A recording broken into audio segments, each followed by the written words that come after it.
There you go. All right, the trophy is here under police escort. Wow. Under police escort, and of course, it's some serious business. Yeah. Some serious business. This is not just any other local trophy. That it deserves a lot of protection. Is it golden? Is it? I wish you could touch it. It has to be. It has to have some value. It has to. It has to have some value, and this is something that I think, gentlemen. But it is symbolic, you know. It is. It is symbolic. It is. We are very privileged at this point of the hour of the day that a majority of Kenyans were actually waiting, and we'll be having that close interaction with it in studio here. Yes. That is the first media tour, and of course we have got Scooty dancers. So this is the trophy we got. This the trophy that they will give the chance. The chance, the okay. winners. The winners Okay. at the end of it all. At the end Actual of it thing. all, The actual thing. So we get a chance to touch it before it's No, actually- you're not allowed to touch it. You can get closer to it. We can wave at it. You can easily wave and take pictures as many as you want.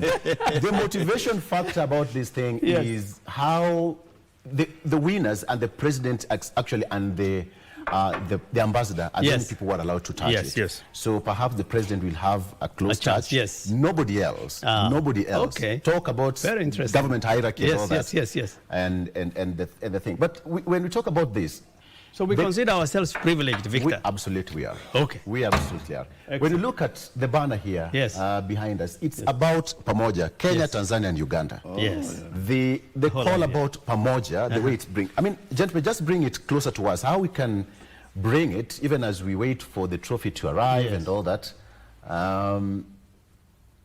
Yeah, Mheshimiwa, that's your boy. Yeah, That is Wanyama That's Yeah, Wanyama that's himself, the ambassador. himself. Yeah, that Himself. is himself. A legend. Himself. But he's still playing. He's still Yes. playing. Yeah, Eh? He's still active. So how old is Wanyama now? Could be 31, 32. Looks pretty young. Yeah. Exactly. So that is our ambassador, a very good footballer. His name is all over when you talk about Kenyan football. Yes. Tottenham. Exactly. Helps He's represented Kenya pretty fine in the global arena. Yes. Let's talk about the aspect of, okay, let's get the bites and the feel, the sights and sounds of what's happening out there.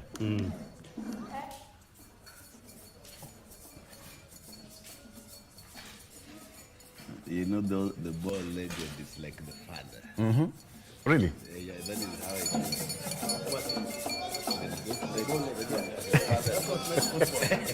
That's Footballers are like that. I think that kind of helps. and that is the silverware behind that suitcase, the metallic case, is being received here very well. We are getting that procession until we get into the studio when we have it. So as we wait for this one, we can also talk about the Pamoja effect, Mheshimiwa. The East Africa community. Let's talk about football or sports as a unifying, as a form of international relations. Now that you see the banter between the three countries, Yes. Kenya, Uganda, Absolutely. you know, we have got brotherly fires coming left, right, and center. But for the international relations, how important is this, DG? Victor, I think, you know, this is very interesting. We have always talked about East African community quite a lot, with these three countries being the core. And I think this is the first time we have done,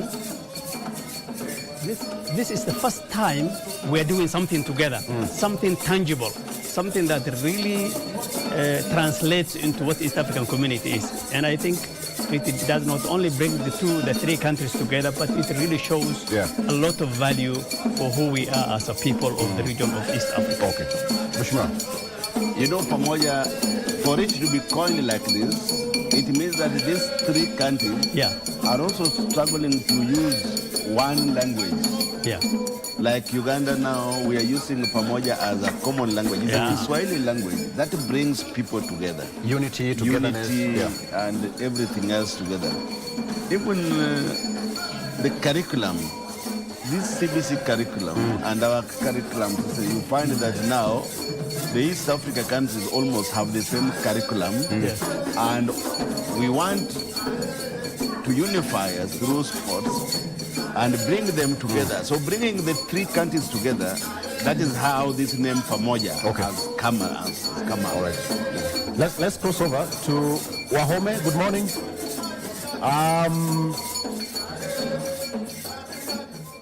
Oh, very good. The security is quite loud. I mean, the sound and incessant sounds of what's happening. Wahome, good morning. Wahome is my colleague today joining us on Good Morning Kenya. Wahome, this is a great moment. I have got two brilliant brains here, legislators, members of parliament, and a deputy governor. They're leaders and talking about sports in their own way that they understand. Perhaps you've handled this, for far too long. How important is it now that it's coming in studio? In 1 minute, it will be here with us. Well, Victor, I can tell you this and say hello to Deputy Governor and also to Mheshimiwa Orero. I've, interacted with Mheshimiwa Orero from the basketball scene and also from this school game scene. And you can see this is a new pathway. And one of the things that we need to see is to move sports from that social aspect of it, and it becomes something fully economic.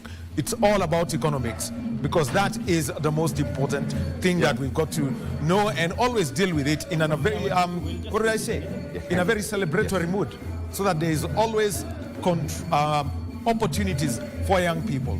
Look at what athletics has done for Kapsabet, for Iten, for Eldoret. Think of all of those places. Look at what boxing has done for some youngsters, like Rayton Okwiri and the others. And right now, we can tell you that we can see that the trophy is getting into the studio, and the Isikuti is there. And they come forward. And Victor is there. And so we are able to come in. We've got the trophy party. And we've got the close protection officers here with us. And so Victor is ready to dance. And so he's coming in. So Victor Wanyama, VW12 himself. Welcome. So we've got the trophy. So Victor, it will be your duty to present the trophy and place it to the left.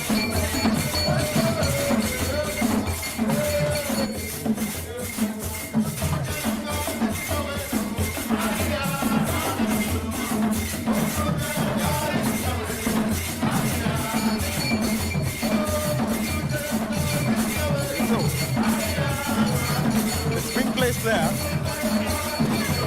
So Victor, they have the yes. So Victor, you understand? Are you get it out?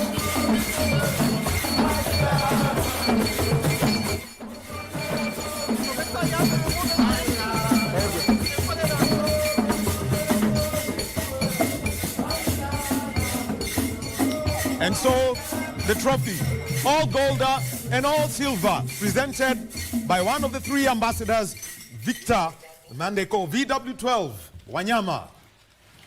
And the trophy, now we can say it in full, Chan iko KBC, trophy iko KBC.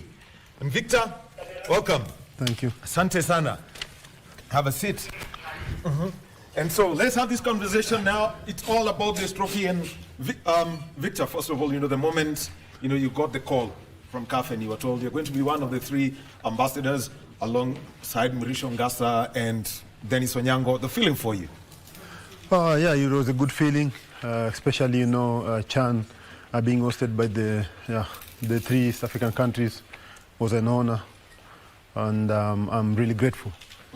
And for you, having been at the Africa Cup of Nations in 2019, and what was that feeling for you? First qualifying for the tournament, and then you get onto the pitch, the anthem is played, and you feel that real moment before you played against Algeria. Yeah, it's a great feeling to be in a bigger stage as AFCON, representing your country.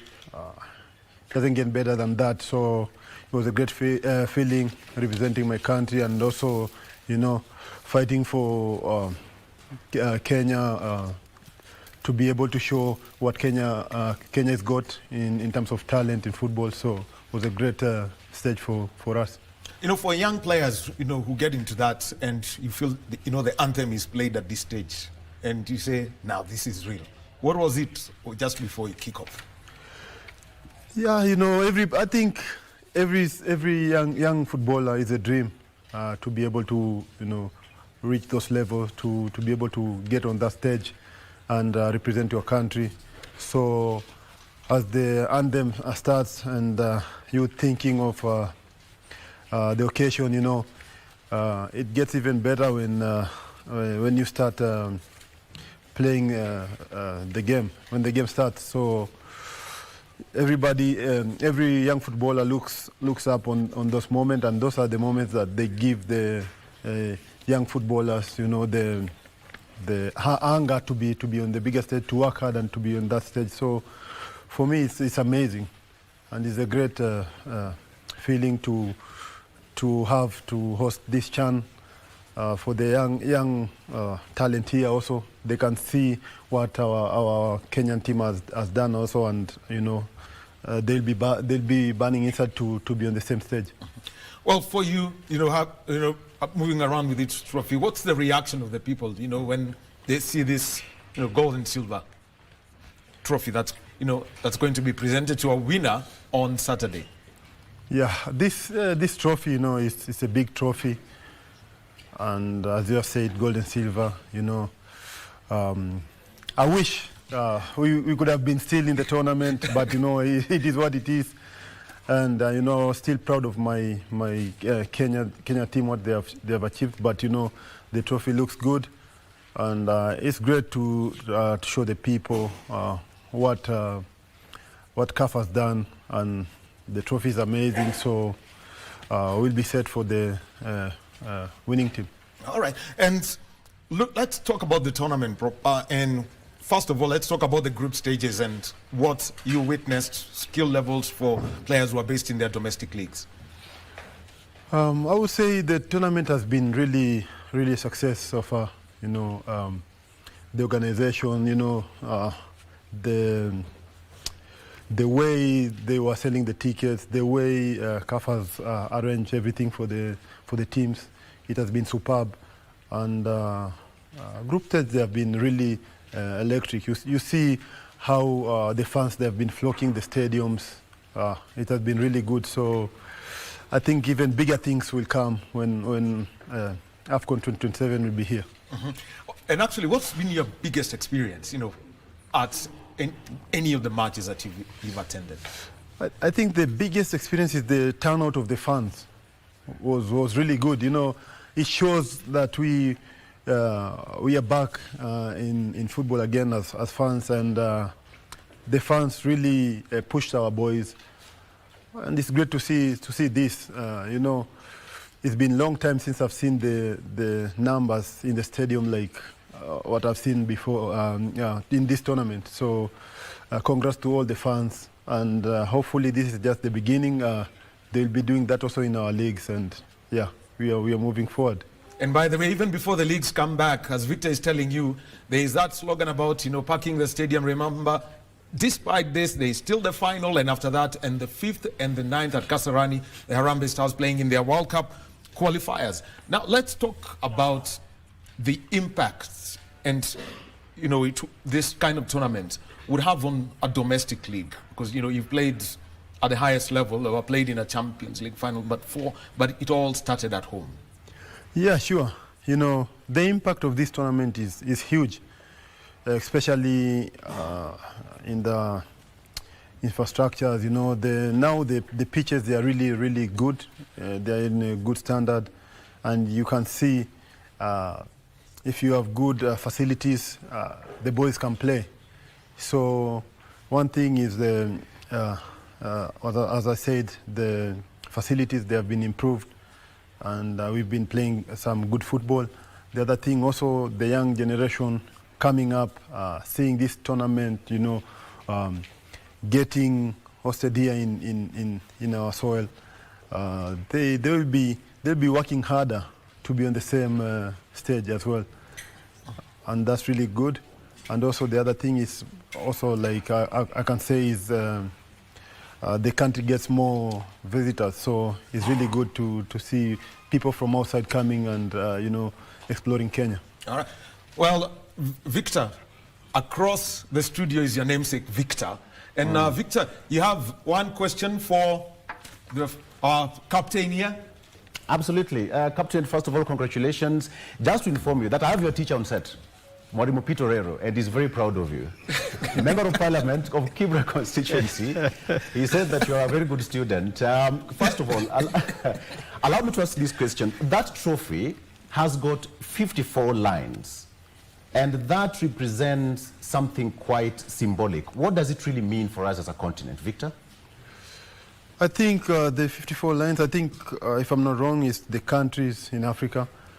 And that's huge, you know, this tournament, you know, being created. It has really bring out the impact in our local football leagues, also in our local national team. We've seen a lot of talents, and they have been also given the stage to showcase their talent and also to sell their talent on this great tournament. So it's really huge for the teams that they qualified and they have been able to play in this tournament. Thank you, Victor. How are you? I'm good, sir. I'm good, sir. You are still the same. Yeah, still the same. As an ambassador, did you people make deliberate efforts to invite scouts and agents to pick some of our players as they showcase their talents during the tournament? I'm 100% sure there have been a lot of agents in the stadiums. I even myself spoke to a few of them, and they've been around moving in those countries around East Africa, Tanzania, that's Tanzania, Uganda, and also Kenya here, Zanzibar. So it's good to have them here and scout.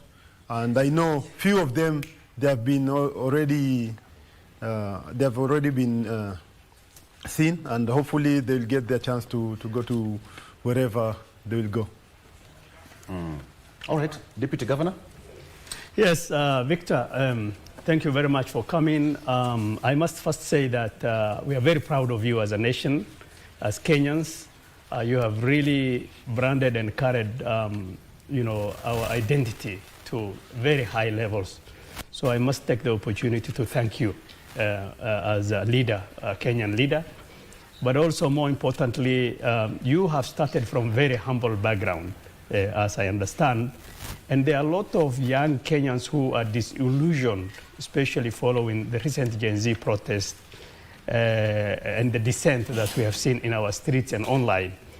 Now, with this churn in sports, we can see, you know, a hope, light at the end of the tunnel. What do you tell these young Kenyans, especially, you know, in a very far-flung areas, like I come from Mandera County, which is 1,000 kilometers from here, but of course watching these events, but hopeful that one day they will be like Victor Wanyama. What do you tell them? Yeah, first of all, thank you for that question. And one thing I will urge you, Deputy Governor, is continue also supporting your place there to encourage the kids to play more, just maybe improve the facilities there also, because they have seen now there is a light at the end of the tunnel. And I've said this before, with great facilities, we can really nurture a lot of talents. And there is a lot of raw talents, especially in the outcast of town. So we really need to support them, you know, give them the facilities, and then we can create stars of the future. And also for the government, you know, we have seen what can happen when we try and you know, improve our facilities. Now, let it not stop here. Also, let them invest more in our infrastructure, in the facilities in this country, and then we can see a lot of great talent, you know, representing Kenya and putting Kenya in the map, in the African map or in the world map. All right, very great. Wahome, as you take it back to Victor, my namesake, of course, but I want to ask Victor this question. Victor, now that Kenya is out of the tournament, what are we looking for coming in the future? Yeah, I think we were just unlucky. We did play some good football.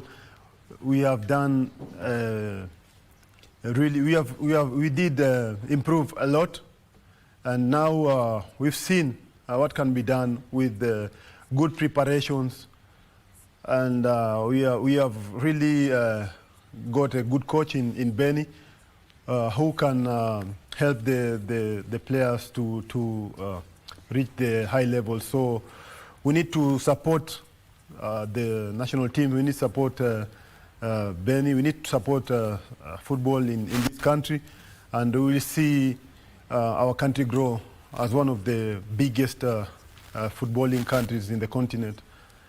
And I can see we are trying to get back to where we belong. All right. Wahome. All right. Thank you very much, Victor. And, you know, it's good to see that your principal is here and is very proud of you. You know, other people would cut corners, but at least here you stand tall and proud. And let's talk about the Harambee Stars. And there's something that I have seen with the team, and I've had Coach Benny McCarthy say, having the right attitude. If you're going to be playing at such high-level football, what are the lessons learned over your time in Belgium, Scotland, England, and Canada? I would say, patience, and also work hard. And it's sometimes tough. Like sometimes you wake up and you don't feel like doing something. You don't have that motivation. But it's not about motivation. It's about discipline. When you have discipline, even though you don't feel like it, you will do your work. So that's always how I see things. And by working hard and being patient, you can reach the highest level of football, or you can be the best player that you want to be. Mm-hmm. And for some of these players, big aspirations is what they have. For example, I mean, Kenyans, we very much would have loved to see Mohamed Bajaber play, but he had to move to Simba, so came ineligible. What are the ways of adapting to a life outside the country? It's just trying to fit in, trying to understand the culture, and also every time you go on the pitch, you have to know it's different from where you've been playing, and when you step on the pitch, it needs to be quick. You need to adjust quicker, and that's how you get your foot down and up and running. Okay. Well, semi-finalists, Madagascar are through to the semi-finals. We've seen Senegal qualify also. Sudan, they've been the talk of town as a very, very strong side. Morocco, pre-tournament favorites. Your outlook on the semis of this competition? Now on the other side, I think Morocco looks set to be in the final. And Sudan also, they are looking very good. And the way I see them playing, maybe it will be, my prediction, the final will be maybe Morocco-Sudan. Well, that's a final that everyone would want to have at the Moi International Sports Center, Kasarani. Victor, thank you very much for your time this morning. Chan, Iko KBC, the trophy, Iko KBC. And you know what? If you would like to listen to Victor speak in Swahili or Sheng, then Radio Taifa is the place that he's going to be with Isaac Lemoka. So we'll take a break and we'll be back with Good Morning Kenya. Victor Law is on the other side of the set.